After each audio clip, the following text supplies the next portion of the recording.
La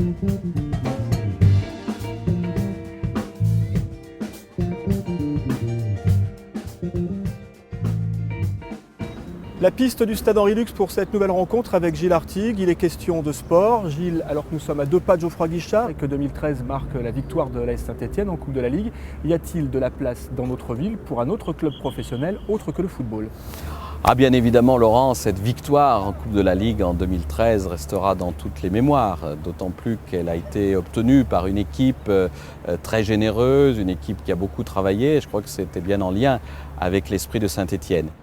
Mais on ne peut pas résumer dans un seul sport la possibilité de transmettre particulièrement aux jeunes toutes les valeurs contenues dans le sport, les valeurs d'effort, de collectif, de défense de la laïcité. Il y a nécessité de multiplier les accompagnements sur toutes les disciplines. Et personnellement, j'ai été un peu déçu de voir que la municipalité ne faisait pas d'efforts pour sauver le sport professionnel dans le domaine du rugby et dans le domaine du basket, parce que le sport d'élite, c'est important aussi comme locomotive pour les amateurs.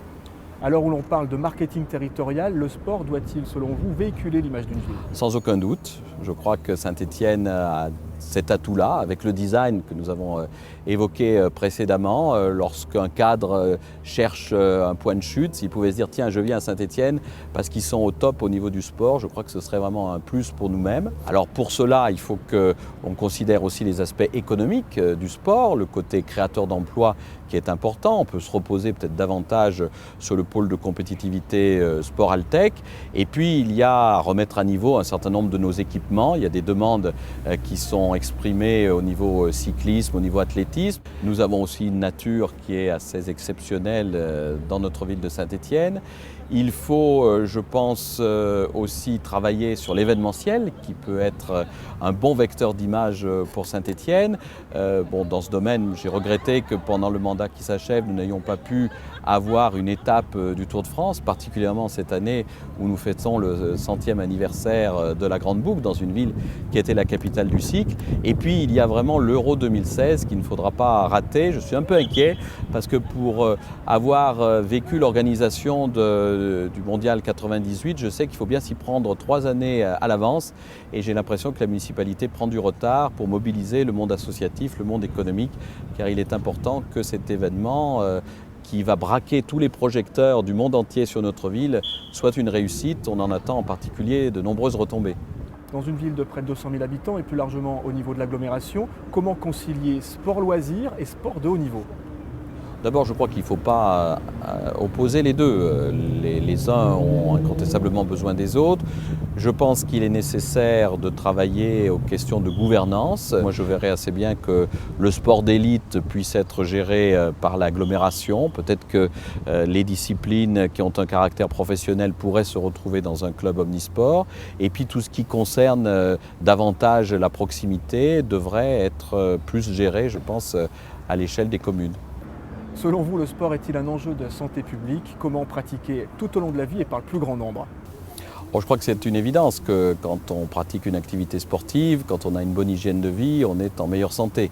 Donc il faut que l'on puisse sensibiliser les Stéphanois à toutes ces questions. Je crois qu'il faut que nous ayons une action forte en direction de nos seniors qui ont encore une grande vitalité. Sur le sport handicapé, je pense qu'il y a avec les associations comme Handisport des événements à créer. Pourquoi pas organiser de nouveau à Saint-Étienne un championnat en direction des handicapés. Et puis bien évidemment, il faut que l'on puisse proposer ces activités sportives dès le plus jeune âge.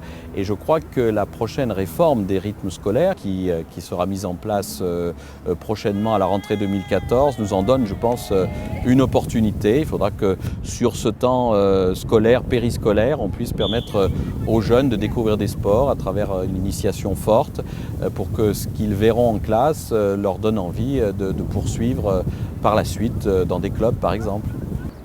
Le sport repose essentiellement sur un tissu associatif. Si vous deviez être précurseur, pourriez-vous envisager un statut du bénévole ? Je pense que le travail des bénévoles n'est pas assez reconnu dans notre pays et plus particulièrement dans notre ville.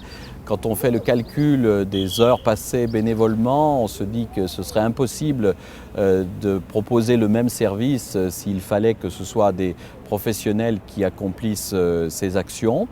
Je pense qu'il y a aussi une intervention forte à mener en direction des dirigeants parce que ça reste aujourd'hui le point faible de nos clubs où des dirigeants restent très longtemps à la tête d'un certain nombre d'associations parce qu'ils ne trouvent pas la personne à qui transmettre le flambeau.